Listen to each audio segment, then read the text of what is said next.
What's up, everybody? We've got an episode today that is very different, but I think it's going to be awesome. We're going to be answering questions from the Dentistry Reddit, and I'm excited to see all your knowledge answering these questions, Luke.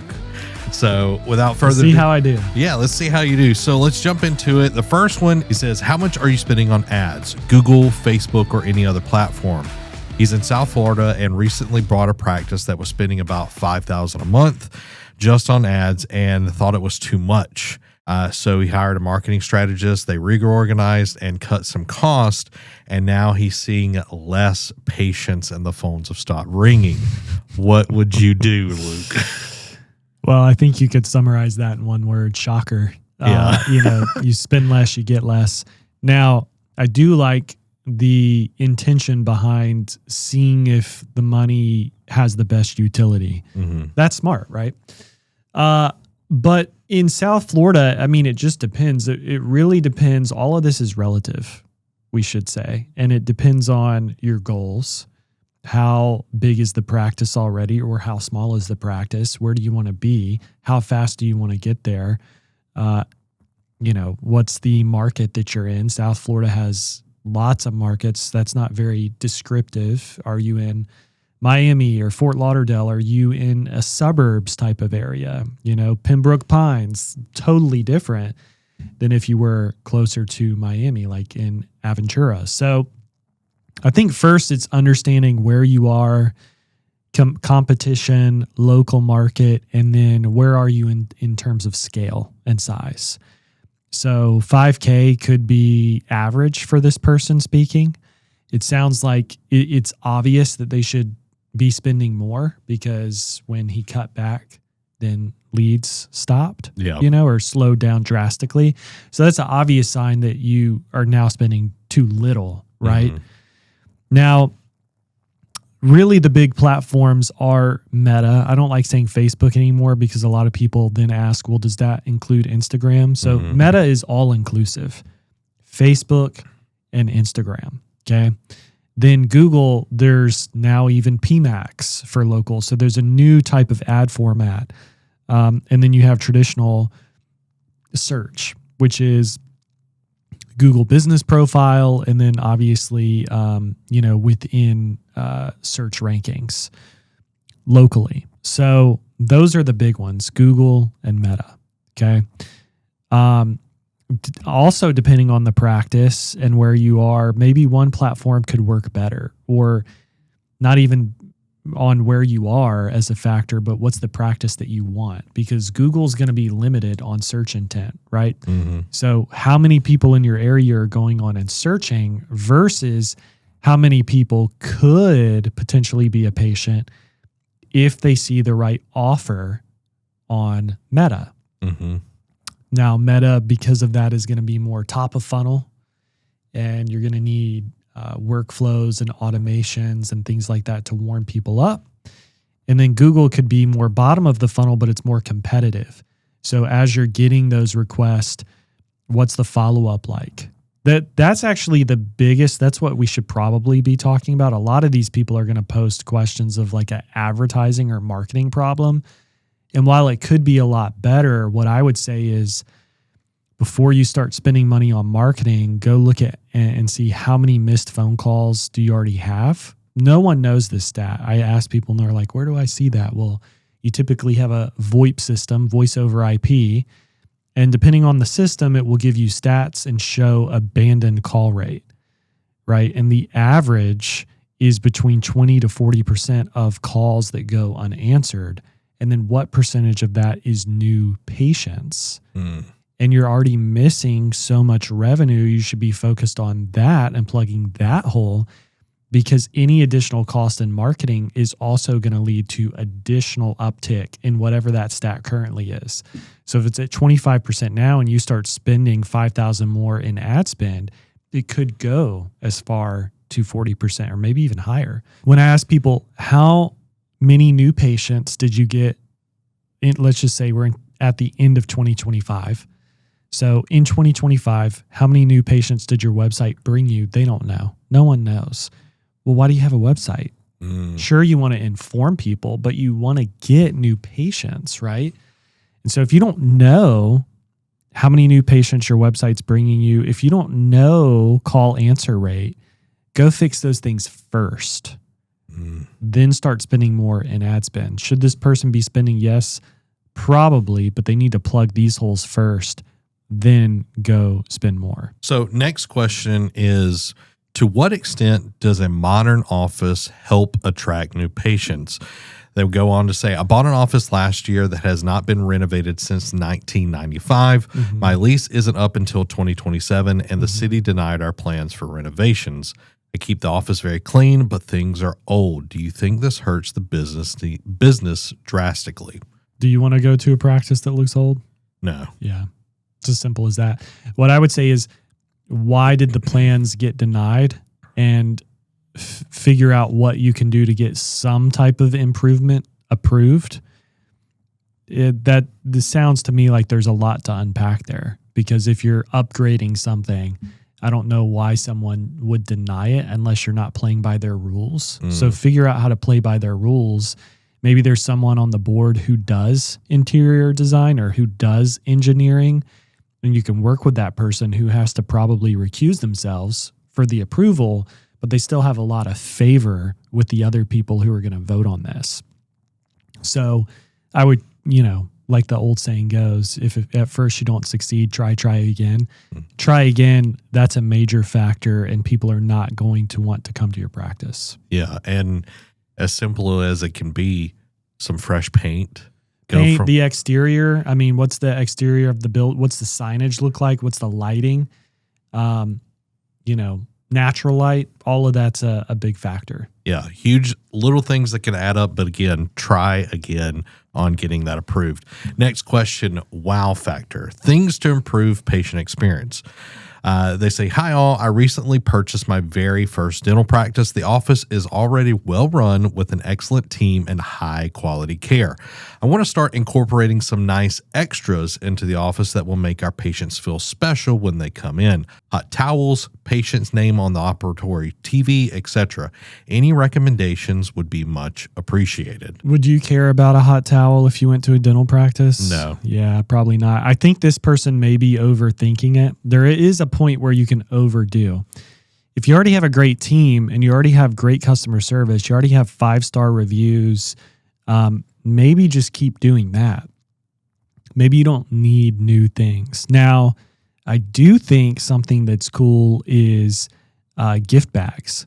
So you could do like a VIP type patient, like if somebody's been with you 5 years, if this is a dental practice, the next time they come back in for their cleaning, give them like a nice tote bag, maybe a hoodie, t-shirt. If you're in the South, or nice beaches, beach towel, something like that could be cool. Yeah. I'm happy when they just give me more toothpaste and floss because I put it in my travel pack and I travel a lot. And so then I don't have to go buy it. So in some cases, I think less is more. I don't care if my name's on a TV. I don't want a hot towel when I go see the dentist. I want competent people who smile and they're nice and they're friendly. I don't want to run into somebody who is seems like I'm a problem. I'll give you an example. I was getting on a plane from Memphis to come back to Pensacola Friday, and I had a carry-on, like a hanging bag, because I had a suit jacket. And I said, hey, can I hang this up? And the person is like, they didn't even acknowledge. And I'm sitting first class, so you'd think, hopefully it's Delta. They would still care about that. And then I said, I didn't think she heard me. So I said, oh, ma'am, can I hang this up? I said yes. Whoa, excuse me. So stuff like that can easily happen in customer service. It sounds like this practice has already fixed that. I would double down on that. How can I go even deeper? Do I know? Do I listen to phone calls? Do I look and see if there were any bad reviews, or do I just assume all reviews are good? What if my competitor has 200 more reviews than I do? So things like that. Don't try and reinvent if you don't have to. Just double down. Yeah, I think if you're doing like the spa kind of thing, you could go more this way, but simple things like Yeah. having some water in the waiting area. Yeah, I like mean, if if you're doing injectables and you have like an esthetician in your dental practice and you're doing like neck massages, maybe people do want a towel. In most practices, that's not the case. Next one, how to find an associate. They say, I've been searching for a competent associate for a few years, but to no avail. I hear stories of great associates and just wonder, where do you find them? Websites, message boards, please point me in the right direction. Let's ask ChatGPT. This is for a dental practice? Yes. And let's see what it says. I guarantee you there's tons of consultants that you can hire that do this. For orthodontist, Benson and Koppel, maybe even Kane Waters does this.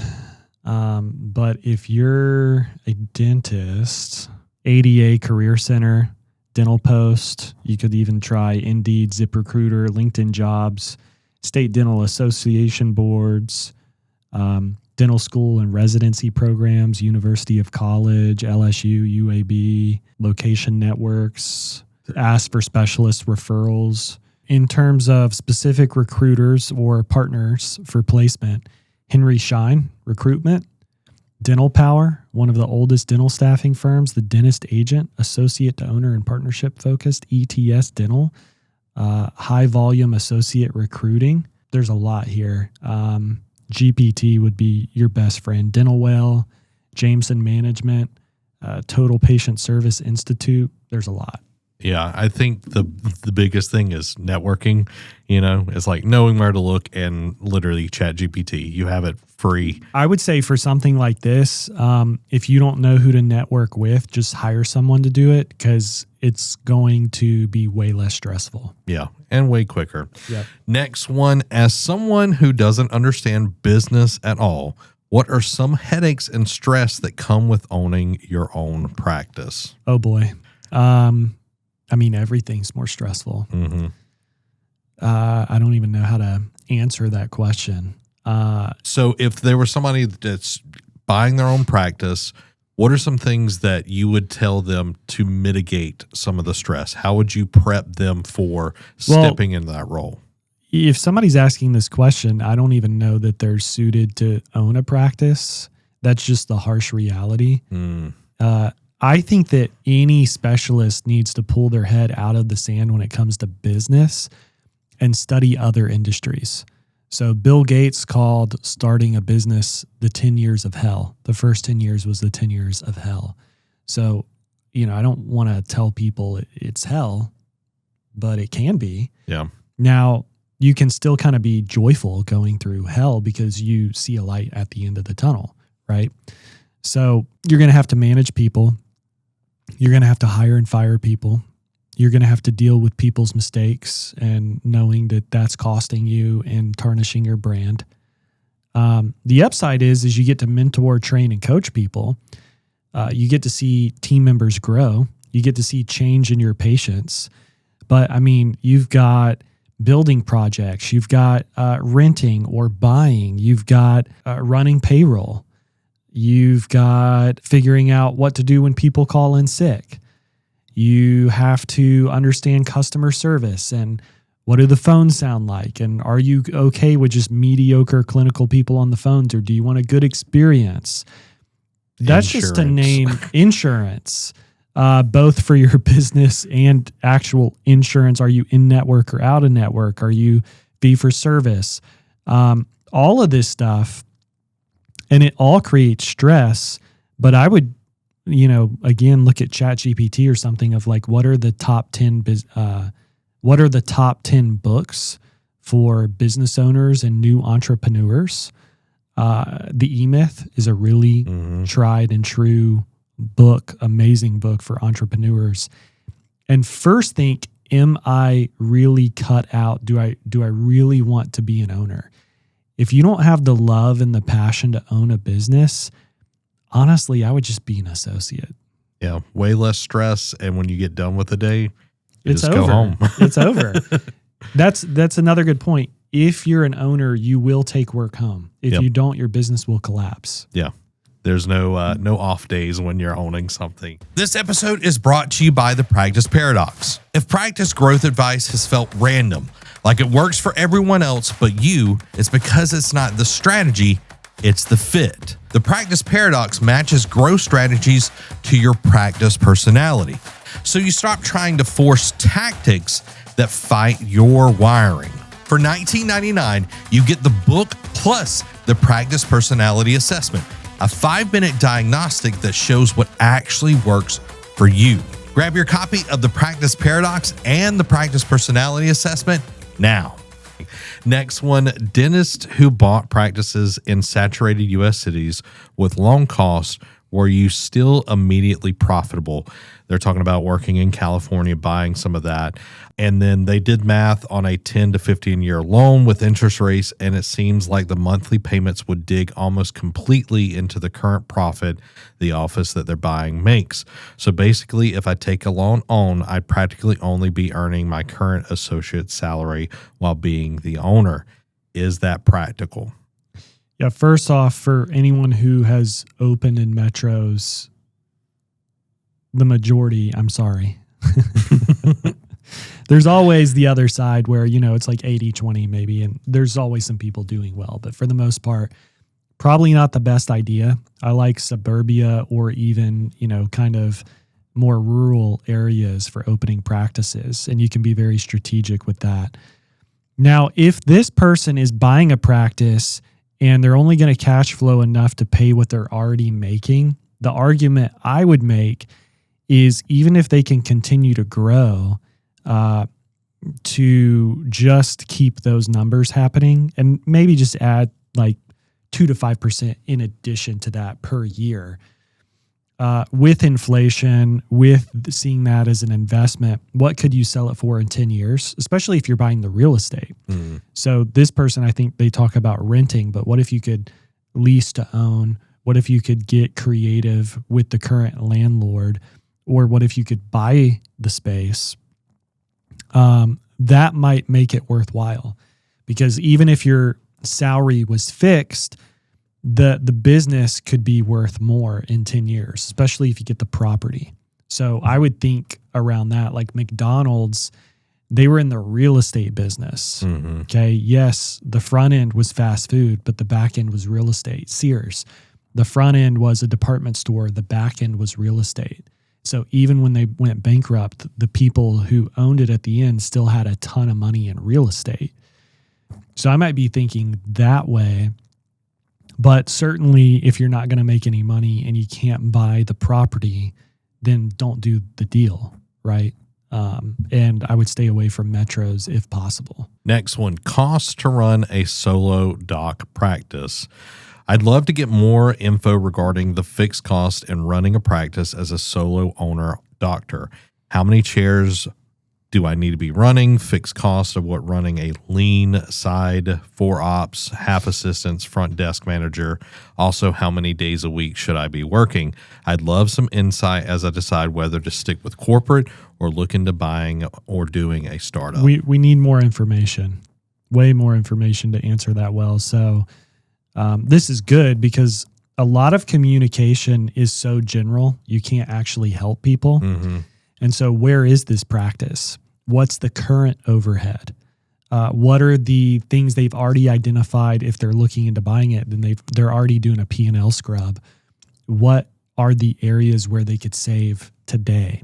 Technology, equipment, supplies. Are they overstaffed right now? Or do they think they're understaffed?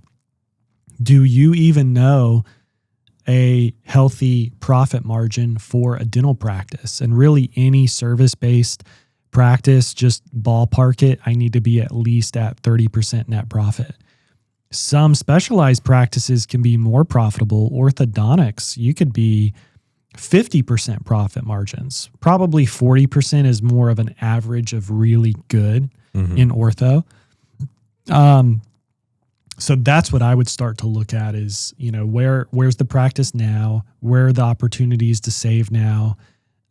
What's the human capital like? Are people underpaid there? Like, what's the culture? Are they talking like, oh, X, Y, and Z down the road is paying more maybe even a different business. We're seeing that after COVID, a lot of people are leaving dental practices to just work virtual. They can roll out of their bed and brush their teeth and comb their hair and check in online. They don't have to go anywhere. Yeah. So a lot of dental practices are underpaying their staff, and at the same time, they haven't adjusted their cost for inflation that's taken place post-COVID. So I would look at all those things. What's the opportunity? And yeah, where can you already trim and save money today? And then where's the hidden upside? So in a practice like this, how many people have they given treatment plans, and when's the last time they engaged with those people? Could that be over the next year another $500,000 in production? You know, so think through all those things. But to help this person, we just need more info. So let's go into this one. Do you own a dental practice and it feels that you work a lot, but the finances don't add up? Yep. Yeah, that's most dentists. Yeah. They go on to say, I own a dental practice, not too big, one full-time hygienist, one full-time and one part-time dentist, 2 dental assistants, a manager, and a front office. What do they do? Are they just like an investor, or are they a dentist? I'm not sure. Maybe they're one of the dentists in here. We take many dental plans, big write-offs, also overhead seems to be too much. What are good recommendations to make this place more profitable? I do general dentistry and refer out is minimum. I feel management is not doing her best to keep schedules booked and is also opening. There's always openings of the week at a glance, and they're scheduling people 2 to 3 weeks out. Any advice on the business side? Yeah, notice this person's probably kinesthetic. I feel like X, Y, and Z. Those things that you feel actually have to be substantiated. Yep. So what is the hard data? What is your overhead? What are the things, if you do a P&L scrub, where are the things that you could save today?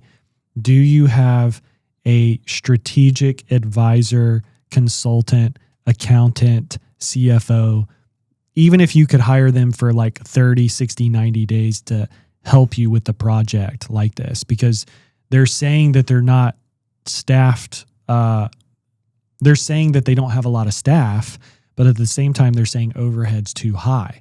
So where is that? If it's not in human capital, it's got to be somewhere else. Yeah.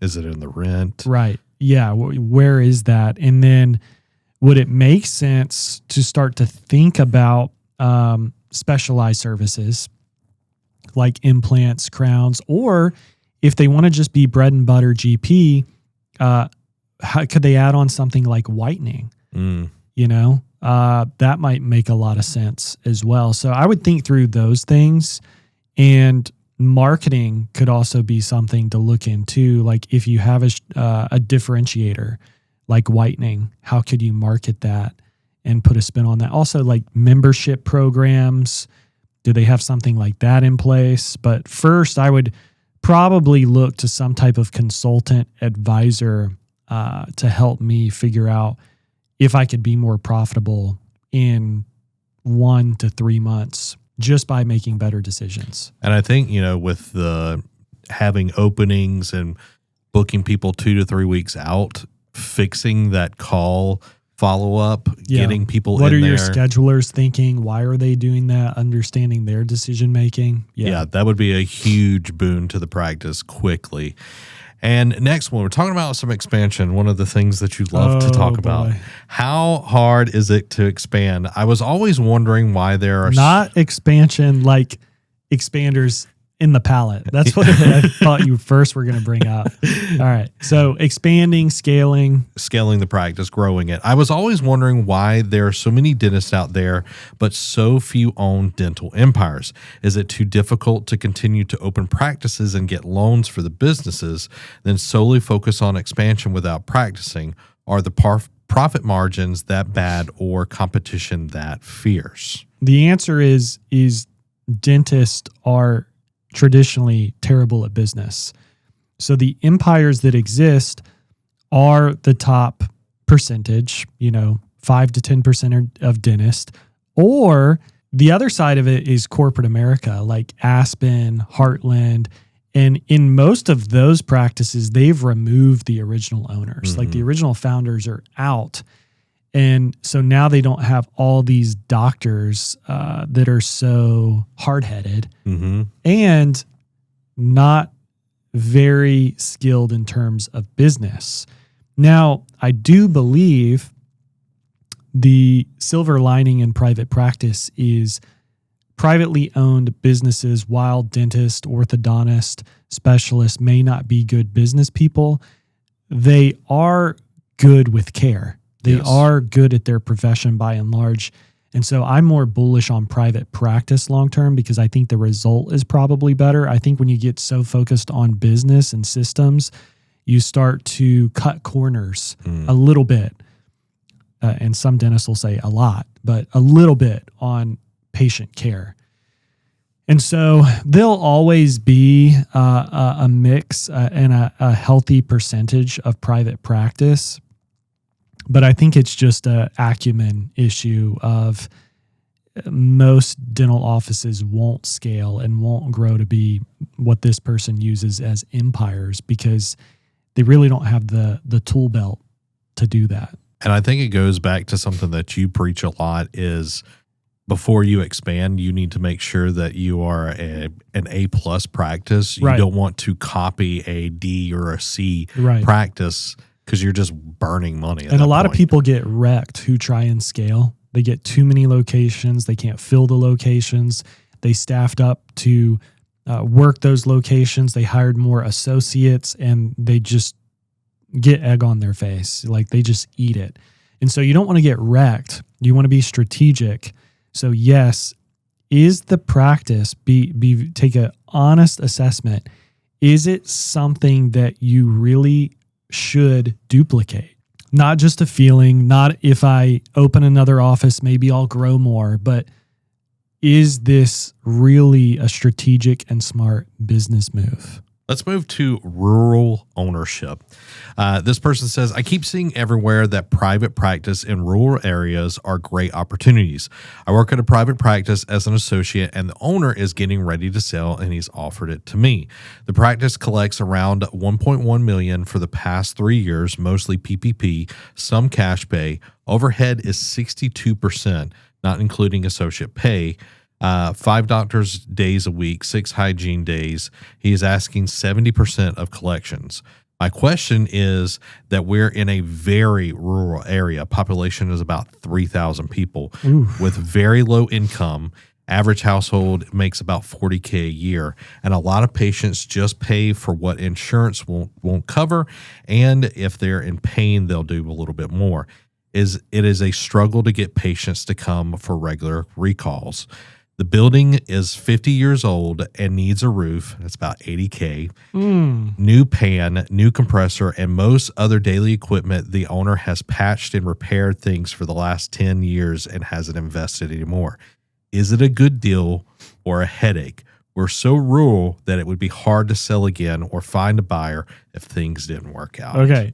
So just by you reading that, tell me if that's a good business decision. No, that feels like you're... Yeah. Notice when you write stuff like this, the language that you're using, reread it as you are a stranger. And it's obvious to say this is a bad deal. Now, the current numbers look decent because look at how this person has saved every opportunity they can. Yeah. Didn't get a new pan, Seth. Didn't get a new roof. Didn't do all these. So they've kept that money. If they would have invested that money like they should have, then profitability would be way lower, right? So now they're passing that on to this new person and saying, I want 70% of collections, which is insane. I would need to understand that a bit more, but this is not a good decision. And you can tell by the language that this person is using in their writing, their subconscious already knows it's a bad decision. Yeah. Next question. Is it worth taking money from an investor to buy a practice? Could be. I was an international student who recently graduated from U.S. dental school, and I'm also a U.S. citizen. No sponsorship needed. I'm doing well in my associateship. I'm confident in my speed and my skills. I don't have the savings, though, to purchase a practice yet. I also live in a larger and more competitive city to be closer to family, so it would take me another 2 years to save up.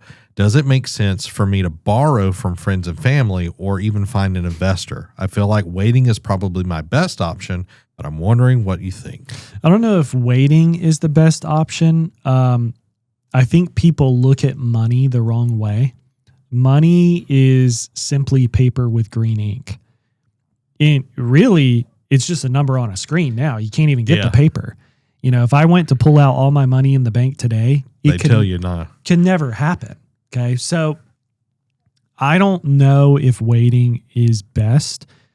It goes back to that old saying, the best time to plant a tree is 5 years ago or now.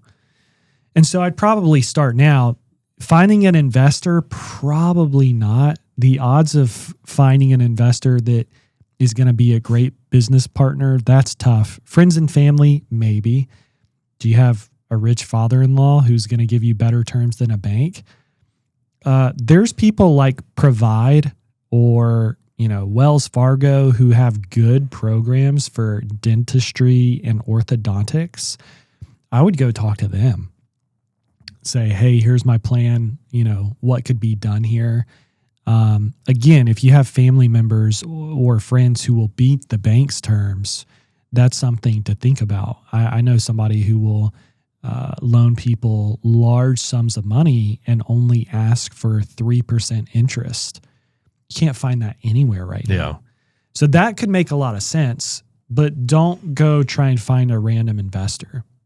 I just think that's probably a recipe for disaster.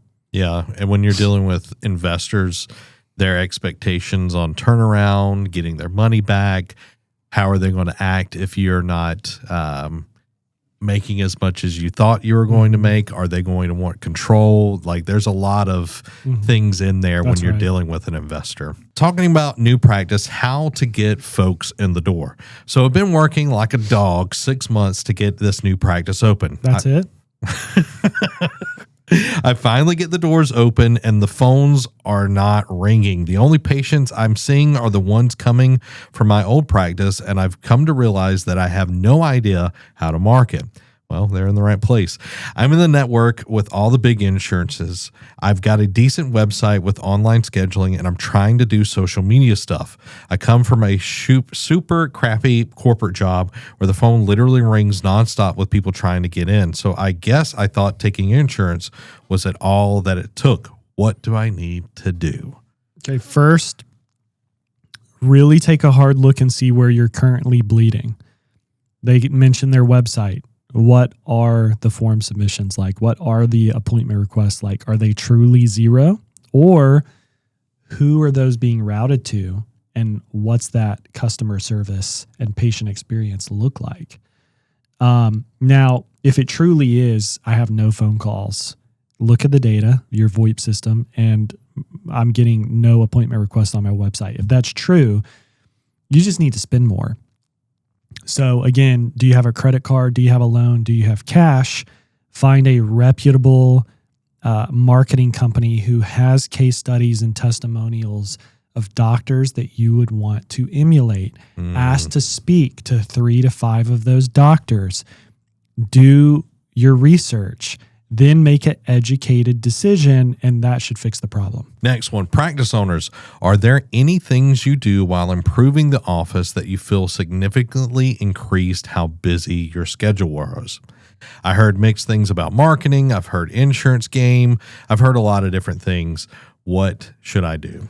Yeah, I mean, being in network, if you're in the right state or in the right area in the right state, it can make a lot of sense. There's a big argument for just being fee for service. Again, in the right area, that can make a lot of sense. What's your marketing spend? Most dental practices should be spending anywhere from 5% of collections to 12%. Now, if you really want to grow and you want to grow by leaps and bounds, you probably need to be spending on a percentage point of where you want to be, not where you are. Okay.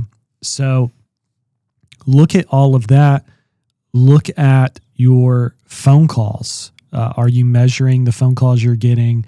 How many go unanswered? Look at your website. How many new patients is that bringing you a month? Where are the form submissions going? I used to know a doctor who would call his practice and pretend to be a patient just to screen his team members on the phone and see if they were doing a good job. You can hire people like the Scheduling Institute. Maximize stewardship. Are you stewarding the opportunities you're getting today? If not, why would you spend more? Then look at actually spending more with marketing. Yes, do your research. Who are doctors that you want to emulate? Who are they using? Talk to them, find out, understand, get a referral to that marketing company, then ask to speak to a few more clients of theirs, then make an educated decision. But yeah, if you put more dollars in, you should get more dollars out at a faster rate. So it makes sense. Yeah, it's like, why does everybody look like Steph Curry now when they're playing basketball? It's because they're emulating him, just like and Kobe. Who did he emulate? Yeah, like Kobe emulated Michael and all of this, and that's the big thing. Well, that's all of our questions today. Luke, thank you for answering them. Hopefully, my pleasure. All of these doctors will get something out of it because it was a lot of gold in there. Amazing. Thank you.